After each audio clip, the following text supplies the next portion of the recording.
तो बेटा ब्लड जो होता है ना, it is composed of two things, ठीक है। एक होता है हमारा प्लाज्मा और एक होते हैं हमारे सेल्यूलर कंपोनेंट्स, ठीक है। प्लाज्मा का मतलब क्या होता है? प्लाज्मा जो होता है वो ब्लड का फ्लूइड पार्ट होता है। It is a fluid part of the blood, जो ब्लड को तैरने देता है, ठीक है। ब्लड क्या होता है? ऐसे सॉलिड तो नहीं है वो, ब्लड क्या करता है? It flows. तो जो फ्लूइडिटी प्रोवाइड करता है ब्लड को, उसको हम क्या बोलते हैं? प्लाज्मा। और वो ब्लड में क्या होता है? 60% कॉन्सेंट्रेशन होती है उसकी, ठीक है। प्लाज्मा का कलर क्या होता है?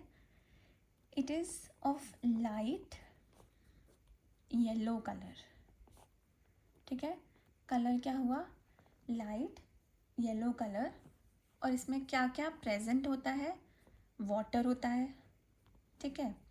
हॉर्मोन्स प्रेजेंट होते हैं, फैट प्रेजेंट होते हैं, कुछ सॉल्ट्स प्रेजेंट होते हैं और कुछ प्रोटीन्स प्रेजेंट होते हैं, ठीक। तो ये क्या है? 60% of the blood is made up of plasma. तो सेल्यूलर कंपोनेंट मतलब इसमें डिफरेंट टाइप के सेल्स प्रेजेंट होंगे। ये फ्लूइड पार्ट था, इसमें सेल्स प्रेजेंट होते हैं। तो इसकी कॉम्पोजिशन कितनी होगी? 40% होगी ऑफ द टोटल ब्लड, ठीक है। कौन कौन से सेल्स होते हैं?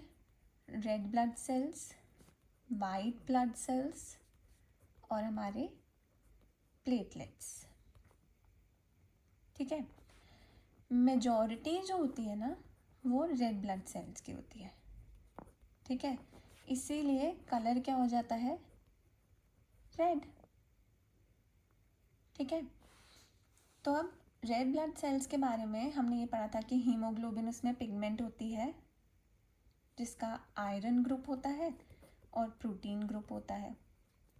आयरन की वजह से कलर क्या है? रेड है। और आयरन ऑक्सीजन से बाइंड करता है, वो 4 ऑक्सीजन एटम से बाइंड कर सकता है, ठीक है। अब थोड़ा सा आरबीसी के स्ट्रक्चर के बारे में समझे। जो रेड ब्लड सेल्स होते हैं उनको हम क्या बोलते हैं? एरिथ्रोसाइट्स या रेड ब्लड सेल्स या आरबीसी, कुछ भी बोल सकते हैं, ठीक है। इनकी शेप कैसी होती है? शेप होती है बाय कॉनकेव, जिसका मतलब होता है सेंटर में सेल्स फ्लैट होते हैं और एजेस पे जब हम जाते हैं तो एजेस पे सेल्स थिक होते हैं, ठीक है। आरबीसी में न्यूक्लियस एब्सेंट होता है, माइटोकॉन्ड्रिया एब्सेंट होता है और एंडोप्लाज्मिक रेटिकुलम भी एब्सेंट होता है, ठीक है। ER is also absent. अब लाइफ स्पैन कितना होता है आरबीसी का? ये छोटी क्लासेस में भी पढ़ा है। लाइफ स्पैन होता है आरबीसी का 120 डेज। और जब इनकी डेथ होती है तो ये कहाँ चले जाते हैं? Graveyard of RBC. किसको बोलते हैं ग्रेवयार्ड ऑफ आरबीसी? स्प्लीन, ठीक है। अब हमने लाइफ स्पैन तो बता दिया। ये प्रोड्यूस्ड कहाँ होते हैं RBC? They are produced in bone marrow. और बोन मैरो का क्या मतलब होता है? Bone marrow is the soft and spongy part of long bones, ठीक है। लॉन्ग बोन्स जो होते हैं हमारे जितने भी फीमर वगैरह, उनका जो सॉफ्ट और स्पॉन्जी पार्ट होता है उसको बोन मैरो कहा जाता है और वहीं पे रेड ब्लड सेल्स का प्रोडक्शन होता है, ठीक है। और हमारी बॉडी में कितने होते हैं रेड ब्लड सेल का काउंट क्या होता है? मेल्स में जो आरबीसी होते हैं वो थोड़े ज़्यादा होते हैं और उसकी क्वांटिटी होती है अप्रॉक्स 5 मिलियन पर क्यूबिक मिलीमीटर, ठीक है, ब्लड। और फीमेल्स में इट इज़ 4.5 मिलियन पर क्यूबिक मिलीमीटर ऑफ ब्लड। ठीक है, red blood cells clear. Now हमने इसमें एक चीज़ बोली थी कि आरबीसी में न्यूक्लियस जो होता है वो एब्सेंट होता है। ऐसा हम क्यों बोलते हैं? और न्यूक्लियस क्यों नहीं होता? हर सेल के पास न्यूक्लियस होता है ना। तो आरबीसी में ऐसा स्पेशल है क्या कि उसके पास न्यूक्लियस नहीं है? देखो, अगर फॉर एग्जांपल ये आरबीसी है और ये सेंटर में न्यूक्लियस है, ठीक है, और आरबीसी का काम क्या है? ऑक्सीजन कैरी करना, है ना। और ये न्यूक्लियस क्या कर रहा है? एक तरह से एक्स्ट्रा जगह ही तो ले रहा है ना। तो इसीलिए आरबीसी में अगर न्यूक्लियस को हटा देते हैं तो ऑक्सीजन कैरिंग कैपेसिटी जो है वो बढ़ जाती है। जब हमारे पास एक्स्ट्रा स्पेस है ऑक्सीजन के लिए, तो इसलिए न्यूक्लियस की एब्सेंस की वजह से जो ऑक्सीजन कैरिंग कैपेसिटी है आरबीसी की इंक्रीज हो जाती है। इसीलिए बाकी सब सेल्स में न्यूक्लियस होता है लेकिन आरबीसी में नहीं होता। ठीक है, ये क्या है? इम्पॉर्टेंट पॉइंट है कि why does RBC lack nucleus and why does all other cells in the body have nucleus? So the answer is because RBC carries oxygen and to increase the oxygen carrying capacity of RBC lacks nucleus. ठीक, समझ आ गया? अब आते हैं हमारे next type of sales जिनको बोलते हैं वाइट ब्लड सेल्स और WBC। ठीक है, वाइट ब्लड सेल्स और WBC, इनका दूसरा नाम क्या होता है? ल्यूकोसाइट्स। ठीक है, वाइट ब्लड सेल्स क्या होते हैं ना, ये सोल्जर्स होते हैं हमारी बॉडी के लिए। क्यों? इनका काम क्या होता है? To fight the incoming pathogens या इन्फेक्शन जो भी हमारी बॉडी में एंटर करेगा, वाइट ब्लड सेल्स क्या करेंगे? उसके साथ फाइट करेंगे और उसको हमारी बॉडी से एलिमिनेट करने की कोशिश करेंगे। वाइट ब्लड सेल्स के पास हर सेल की तरह न्यूक्लियस प्रेजेंट होता है। ठीक है, वाइट ब्लड सेल्स प्रोड्यूस कहाँ पर होते हैं? लिम्फ नोड्स में। अभी हमने डिस्कस किया था टॉन्सिल के केस में वाइट ब्लड सेल्स वहाँ पर प्रोड्यूस होते हैं और वो क्या करते हैं? इन्फेक्शन को अपने अंदर ले लेते हैं और उसको वहीं पे डिस्ट्रॉय करने की कोशिश करते हैं। वाइट ब्लड सेल्स का लाइफ स्पैन कितना होता है? It is only 15 days. ठीक है, और ब्लड में इट इज़ अराउंड 4000 to 8000 पर क्यूबिक mm ऑफ ब्लड। तो कॉन्सेंट्रेशन में डिफरेंस समझ आ रहा है? वो मिलियंस में थे, ये थाउजेंड्स में है। लेकिन इनकी कॉन्सेंट्रेशन जब इंक्रीज होती है उसका क्या मतलब होता है? कि इन्फेक्शन आया है बॉडी में। ठीक है, ये नॉर्मली तो इतने कॉन्सेंट्रेशन में बैठे होते हैं, हमेशा होते हैं ब्लड में, लेकिन जैसे ही इन्फेक्शन आएगा इनकी कॉन्सेंट्रेशन क्या होगी? इनकी कॉन्सेंट्रेशन इंक्रीज हो जाएगी और ये क्या करेंगे? इन्फेक्शन से फाइट बैक करेंगे। तो आर्मी जितनी बड़ी होगी उतने अच्छे से ही तो फाइट कर पाएंगे ना। इसीलिए इनकी कॉन्सेंट्रेशन इन्फेक्शंस के टाइम पे इंक्रीज होती है। तो जब भी अगर हम ब्लड टेस्ट कराते हैं और उसमें हमें दिखता है कि वाइट ब्लड सेल्स का काउंट बढ़ा हुआ है, तो उसका क्या मतलब हुआ? कि बॉडी में कुछ तो इन्फेक्शन है। ठीक है, अब हमारी बॉडी में एक आजकल बहुत कॉमन टर्म चल रहा है सोशल मीडिया पे, विच इज़ इन्फ्लेमेशन। ठीक है, लोग बोलते हैं हमारी बॉडी बहुत ज़्यादा इन्फ्लेम्ड है। तो इसका क्या मतलब होता है? बॉडी में इन्फेक्शन आया, ठीक है, वाइट ब्लड सेल्स ने इन्फेक्शन को डिटेक्ट किया। अब वाइट ब्लड सेल क्या करता है? बॉडी को सिग्नल देता है कि भाई बॉडी में इन्फेक्शन है, अपनी हेल्थ का ध्यान रखो। तो वो सिग्नल किस फॉर्म में होता है? इन्फ्लेमेशन की फॉर्म में होता है। This inflammation is cause due to the effect of white blood cell and it is done to indicate us that there is some sort of infection in the body. ठीक है, अब white blood cells आगे further divided होते हैं into 2 types. ठीक है, white blood sales 2 type के होते हैं।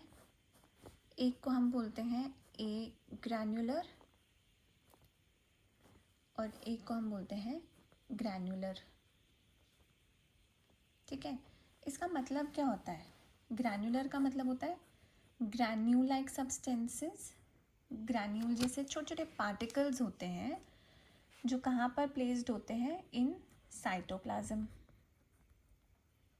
ठीक है, और ए ग्रैन्युलर मतलब ये पार्टिकल्स जो हैं छोटे साइज़ के, ये एब्सेंट होते हैं। ए ग्रैन्युलर में ये ग्रैन्यूल्स जो साइटोप्लाज्म में है ये प्रेजेंट नहीं होते, और ग्रैन्युलर में ये साइटोप्लाज्म में प्रेजेंट होते हैं। ठीक है, ए ग्रैन्युलर का एग्जाम्पल है लिम्फोसाइट्स। ठीक, हमारी बॉडी में 2 टाइप के लिम्फोसाइट्स होते हैं। एक होते हैं टी सेल्स या टी लिम्फोसाइट्स, एक होते हैं बी सेल्स या बी लिम्फोसाइट्स। ठीक है, बी सेल्स का काम होता है एंटीबॉडीज को प्रोड्यूस करना। ठीक है, एंटीबॉडीज को प्रोड्यूस करना मतलब इन्फेक्शन के अगेंस्ट प्रोड्यूस होती है हमेशा एंटीबॉडीज। तो अगेंस्ट इन्फेक्शन एंटीबॉडीज प्रोड्यूस करना। ठीक है, अब ग्रैन्युलर सेल के एग्जाम्पल्स कौन से होते हैं? बेसोफिल्स, न्यूट्रोफिल्स और इओसिनोफिल्स। ठीक है, इन तीनों में सबसे ज़्यादा जो क्वांटिटी प्रेजेंट होती है वो न्यूट्रोफिल्स की प्रेजेंट होती है। It is approximately 60 to 70%। ठीक है, अब न्यूट्रोफिल्स के खास बात जो जनरल नॉलेज के लिए भी इम्पॉर्टेंट है वो है कि जैसे हमारी बॉडी में कोई भी इन्फेक्शन होता है, ठीक है, न्यूट्रोफिल्स एक ऐसे सेल्स हैं जो फर्स्ट होते हैं साइट ऑफ इन्फेक्शन पे पहुंचने के लिए। ठीक है, जहाँ भी कहीं इन्फेक्शन हुआ वहाँ पर सबसे पहले कौन से सेल्स पहुँचेंगे? न्यूट्रोफिल्स। ठीक है, और न्यूट्रोफिल्स का एक फंक्शन होता है जो कि होता है फैगोसाइटोसिस।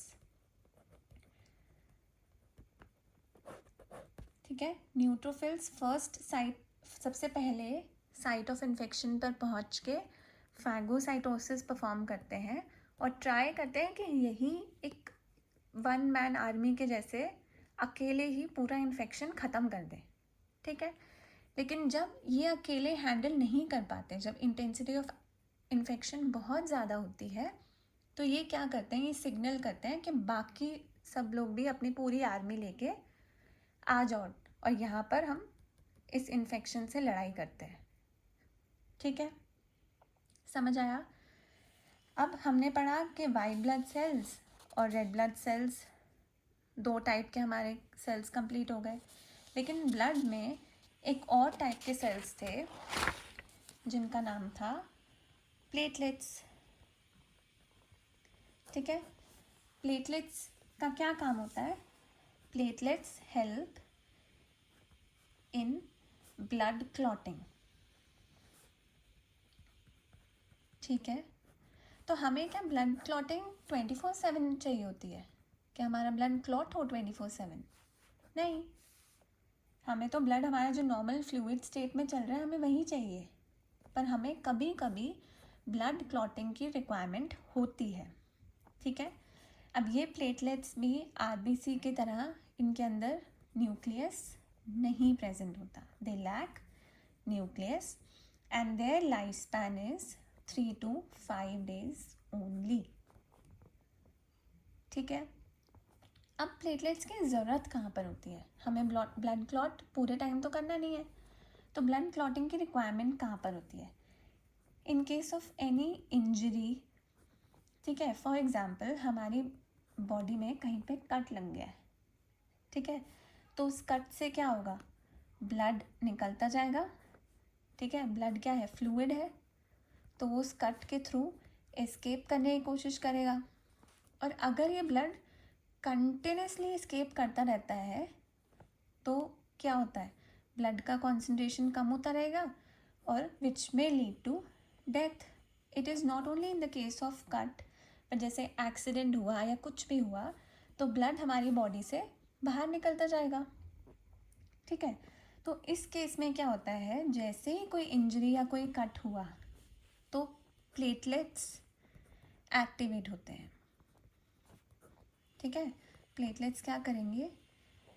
एक्टिवेट होते हैं, ठीक है। और ब्लड में एक प्रोटीन होता है जिसका नाम होता है फाइब्रिनोजेन, ठीक है। जैसे ही प्लेटलेट्स एक्टिवेट होते हैं, ये फाइब्रिनोजेन क्या करता है? It gets converted into fibrin, ठीक है। प्लेटलेट्स एक्टिवेट हुए तो ब्लड का जो प्रोटीन है फाइब्रिनोजेन, वो कन्वर्ट करके क्या बना लेता है? फाइब्रिन, ठीक है। अब प्लेटलेट्स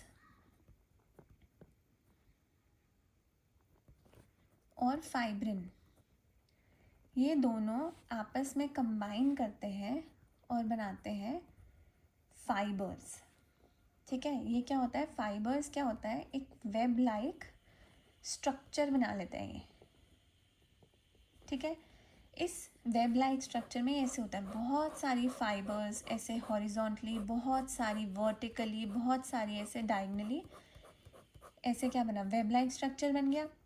अब इसमें क्या होता है? इन फाइबर्स में ब्लड इकट्ठा करते हैं, ठीक है, which ultimately leads to blood clot,